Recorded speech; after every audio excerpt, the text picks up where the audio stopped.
ሰላም ጤና ይስጥልን ውድ የሚኪያስ ሚዲያ ተከታታዮች እንደምን ከርማችኋል? እንደምን ሰንብታችኋል? ያው ለረጅም ቀናት ያህል የእይታ ፕሮግራም አልነበረንም ነበር። ዛሬ በሌላ ጉዳይ የመጣ ነው። ከሰሞኑ ማለትም ከትናንት በስቲያ ጀምሮ የተማሪ ብርቱካን ጉዳይና የደምቢዶሎ ተማሪዎች እገታ ነገር እንደ አዲስ እየተቀሰቀሰና መነጋገሪያ ርዕስ እየሆነ ስለሆነ ከዚሁ ጋር በተገናኘ አንዳንድ የምናያቸው አላስፈላጊ ድርጊቶች አሉ። ስፔሻሊ ይሄ ነገር የሚመነጨው ከማን እንደሆነ ወደ በኋላ አካባቢ እነግራችኋለሁ። እነዚህ ነገሮች አንድምታቸው ምንድነው?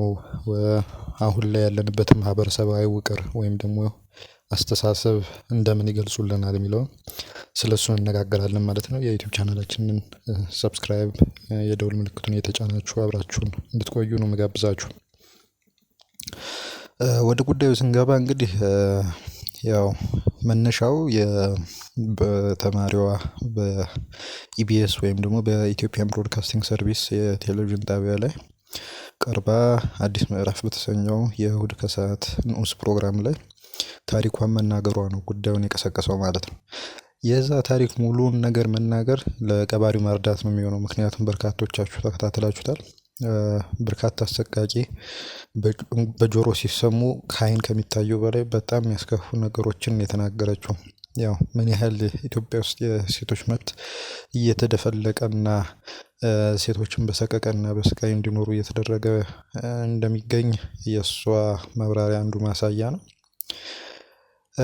እንግዲህ ከዚህ በኋላ የተለያዩ አስተያየቶች መሰንዘር ይጀምራሉ። ያው ኢቢኤስም ይህንን ፕሮግራም ከዩቲዩብ ገጹ ያጠፋዋል። ጋዜጠኞችም እንደታሰሩ ነው እየተሰማ ያለው እና በቅድሚያ ይህ ሁሉ አካሄድ ከዛሬ 3-4 አመት በፊት ጠቅላይ ሚኒስትር አብይ አህመድ በፓርላማ ውሏቸው ላይ ስለ ደምቢዶሎ ተማሪዎች ጉዳይ ተጠይቀው የሰጡትን ምላሽ ያስታውሰናል።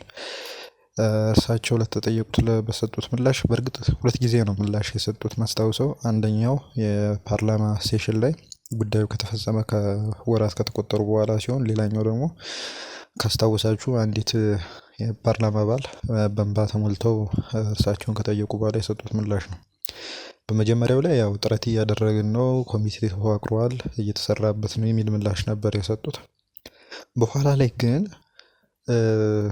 ያው ጉዳዩ በላይ ማለት በቀጥታ ስርጭት እየተላለፈ የነበረ ስለሆነ በቀላሉ ማግኘት ይቻላል፣ እናንተ መመልከት ትችላላችሁ።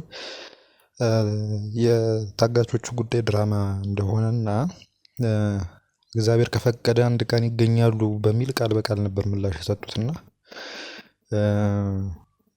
በዚህ ሁኔታ ነው ተዳፍኖ እንዲዘልቅ የተደረገው ማለት ነው ጉዳዩ። ከዛ እሁድ ላይ የኢቢኤስ ይህን ፕሮግራም በማስተላለፉ ኢቢኤስ እንዲዘጋ ወይም ደግሞ ስራ እንዲያቆም የተለያዩ ምክረ ሀሳቦች ከመንግስት ደጋፊዎች ወገን ሲነገር እየሰማን ነው። ይህ ጉዳይ በጣም ሊደገፍ የማይገባው በጣም አጉል ምክር ልንለው የምንችል ነገር ነው። ምክንያቱም ኢትዮጵያ እንደምታውቁት እነ ሲፒጄ ሌሎች ተቋማት በሚያወጡት መሰረት ጋዜጠኞችን በማሰር መገናኛ ብዙሃን ስራን እንዲያቆሙ በማድረግ ከቀዳሚ ሀገራት ውስጥ አንዷ ነች እና ይሄ አይነት ቅስቀሳ ይሄንን እጅግ በጣም ጨለማ የሆነውን የሀገሪቱን ገጽታ የባሰ ጨለማ ውስጥ የሚከት ነገር ነው። አላስፈላጊም ነው። ምክንያቱም ትልቁን ጉዳይ የሚሸፍን ትንሽ አካሄድ ስለሆነ ማለት ነው።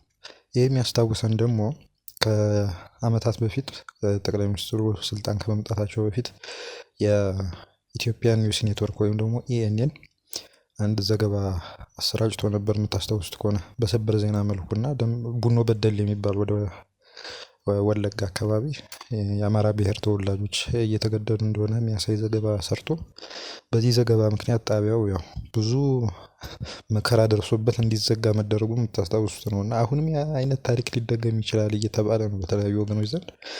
ባይደገም ይመረጣል እንላለን ደግሞ እንደ አንድ የሚዲያ ቻናል ማለት ነው። አንደኛው ሀሳብ ይሄ ነው። ሁለተኛው ግን ግፍን የምናይበት ግፍን የምንተነተንበት መንገድ ነው። እች ልጅ እንግዲህ በቅድሚያ ሴት ነች። ያው ሁላችንም በእናታችን ሴት ነን። ኃይሉ ገብረ ዮሐንስ እንዳለው በእናቴም እኮ ሴት ነኝ ብሏል እሱም። እና አንደኛ ነገር ይሄ ግፍ የተፈጸመው በእርሷ ላይ ሆኖ ሳለ ይሄን ለመሸፋፈን የሚካሄድበት ሂደት በጣም በጣም በጣም የሚያሳፍር ነገር ነው። ኢትዮጵያ ውስጥ በሴቶች ላይ በየቀኑ የሚፈጸመውን ነገር የምንሰማው ነው። አሁን በቅርቡ ራሱ በባለቤቷ አማካኝነት ገሏ ተቆራርጦ የተገደለች ሴት ደብረ ዘይት ውስጥ እንደነበረች ሰምተናል። እና ይህንን ነገር አስቀድሞ ግፍን በግፍነቱ ከማውገዝ ይልቅ ግፍ ፈጻሚ የተባለው ወይም ደግሞ ሳይባል ፐርሲቭ የተደረገው ወይ ደግሞ የተወሰደው አካል የዛ ወገን በመሆን ብቻ የተፈጸመውን ድርጊት የማጣጣል በልጅቷ ላይ የደረሰውን ሳይኮሎጂካል ትራውማ ውሃ የመደፍለቅ ነገር ነው እየታየ ያለውና ይሄ በጣም በጣም በጣም የሚያሳዝን ነው።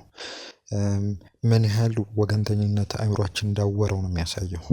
አእምሯችን እንዳወረው ምክንያቱም ሰው ሰብአዊ ፍጡር መጀመሪያ አንድ ሰው ለምሳሌ በድንጋይ ግንባሩን ተመቶ ደሙን እያዘራ ቢመጣ አይ በድንጋይ አልተመታም አንተ የኔ ወገን አይደለም አይባልም።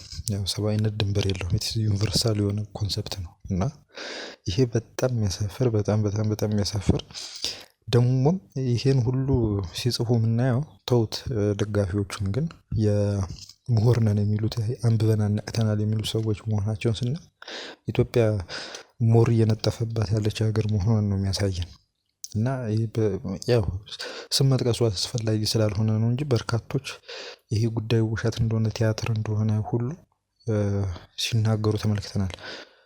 ውሸትነቱን እንግዲህ አስፈላጊ ማረጋገጫ ወስዶን ለማረጋገጥ መጣሩ አንድ ነገር ሆኖ ሳለ ግፉን ግን ለማጣጣል መሞከር ግን በጣም የሚያሳዝን ነው። በጣም የሚያሳዝን ነው። ከዚህ በፊት የዛሬ 11 12 አመት በኢስላሚክ ስቴት ወይም ደግሞ በአይኤስ ሊቢያ ላይ የታረዱ ወገኖች ነበሩና እነሱ ታርደው ሳለ ሁሉም ወገን ያዘነው። ቆሼም ሲደረመስ ወደዚህ ወደ አየር ጤና አካባቢ ሁሉም ወገን ያዘነው። ምክንያቱም ወገን ለይቶ አይደለም ያዘነው ኢትዮጵያውያን ስለሆኑ ነው። በቅድሚያ ሰብአዊነት ነው እንጂ ውሸት ነው እንደዚህ ነው የሚል ጀስቲፊኬሽን ጉዳይ አላመጡም። ሁሉም ሰው ሁሉም የሚዲያ አካል ሁሉም ህዝብ ማለት ነው። እና ይሄን ለማስተባበል ይሄን ያህል ርቀት አሁን ደግሞ አዲስ የመጣ ደግሞ የማስተባበያ ዘዴ ደግሞ አለ። የአሰብ ጉዳይ እንዲዳፈን ባለቤቱ የኢቢኤስ ኤርትራዊ ስለሆነ ይሄን ጉዳይ እንደ አዲስ ስቦታል። እንዲሁም ለሕክምና ሁሉ ከባለቤቱ ጋር ጀርመን ሄዷል አቶ አማን ማለት ነው የሚል ጉዳይ መጥቷል። ይሄ በጣም በጣም የእንጭጭ ዲስኮርስ ነው ማለት እዚች ልጅ ላይ ግፍ እንዲፈጸም የዳረገው ፖለቲካዊና ማህበራዊ ሁኔታ ምንድነው? ለምንድነው ይሄ ነገር ሊፈጸም የቻለው?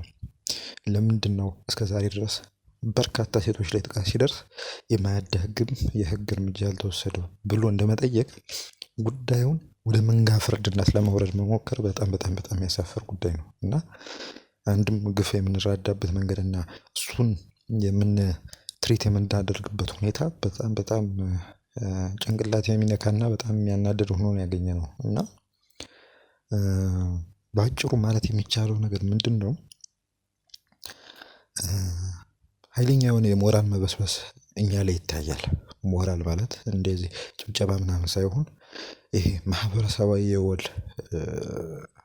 ድንበሮቻችን ማለት ጥሩ ነው አይደለም ነውር ነው አይደለም የሚለውን የምንለይበት ድንበር እንደተሰበረና አንድ ሰው ሲጎዳ አንድ ሰው ሲሰቃይ ጉዳቱን የምንመነዘርበት የእይታ መነጽራችን ምን ያህል የተንሸዋረረ እንደሆነ ነው የተማሪ ብርቱካን ጉዳይ እየነገረን ያለው። ይሄን በጣም ያስጠላ በጣም በአለም ፊት እንኳን ወጥቶ ቢታይ መሳቂያ የሚያደርገን አይነት እንቅስቃሴ ወይም ደግሞ ተግባር መፈጸማችን ወደፊት ያው ለልጆቻችን የምናወርሰው ሌጋሲ ከዚህም የባሰ እንደሚሆን ነው የሚያሳየው ማለት ነው። ስለዚህ መሆን ካለበት መጀመሪያ እርሷ ላይ የደረሰውን እርሷ ብቻ አይደለችም ከአንድ ሰው ጀርባ ቤተሰቦቹ አሉት የወለዱት እናት አባቱ አሉ ልጅም እንዳላት ሁሉ ተመልክተናል። ይሄን ሁሉ ታሳቢ አድርጎ መጀመሪያ የተፈጸመው ነገር ነውር መሆኑን መቀበል ትልቁ ነገር ነው። ሁለተኛ ማስረጃም የሕክምናም ሊሆን ይችላል፣ የትምህርትም ሊሆን ይችላል። ማስረጃም ካስፈለገ በህሊና ባለው ሰው መልኩ መንገድ መጠየቅ ወይም ደግሞ ማረጋገጥ ያባት ነው። ነገር ግን በአንድ ሰው ቁስል ላይ እንጨት ለመስደድ መሞከር፣ ጉዳዩን ደግሞ ሆን ተብሎ ወደ ፖለቲካዊ ያሁኑ ወደ ማይረባ ፖለቲካዊ ስሌት ውስጥ ለመክተት መሞከር አስፈላጊም አይደለም። ስለዚህ እንደዚህ በሰው ግሪቪያንስ በሰው እንትን ውንድ ወይም ደግሞ ቁስል ላይ ጨው ለመነስነስ ወይም ደግሞ እንጨት ለመስደድ የምትሞክሩ ወገኖች ህሊና ካላችሁ፣ አስተሳሰባችሁ ሚዛናዊ ከሆነ ከወዲሁ ብታርሙት ባይ ነኝ እኔ። እንደ ሚዲያም ይሄን ነው አቋማችን እናስተላልፈው። ከዚህ በፊትም ደግሞ የደረሱትን ጉዳዮች ደግሞ መለስ ብሎ ወይም ደግሞ የተፈጸሙ ግፎችን በሴቶች ላይ ማለት ነው፣ አሁን የሴቶች ጉዳይ ስለሆነ ይሄ የብርቱካን ጉዳይ መለስ ብለን እንድናይና ኢትዮጵያ ለሴቶቿ ምን አይነት ሀገር ነች የሚለውን ወይም ደግሞ አሁን ያለው አጠቃላይ ሁኔታ ለሴቶች ምን አይነት ይመስላል የሚለው ላይ ዲስኮርስ የሚጀመርበትና አንዳች አይነት የመፍትሄ ሀሳብ የሚፈልቅበት አይነት እንቅስቃሴ ቢደረግ ለሁሉም ይበጃሉ። ይሄ ሰውን ወይም ሰውንም ሆነ ሚዲያን ለማፈን እንቅስቃሴ ማድረጉም የሚበጅም ስላልሆነ ከወዲሁ ቢታሰብበት እንላለን ማለት ነው።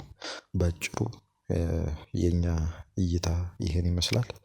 ስለተከታተላችሁ እናመሰግናለን። መልካም ጊዜ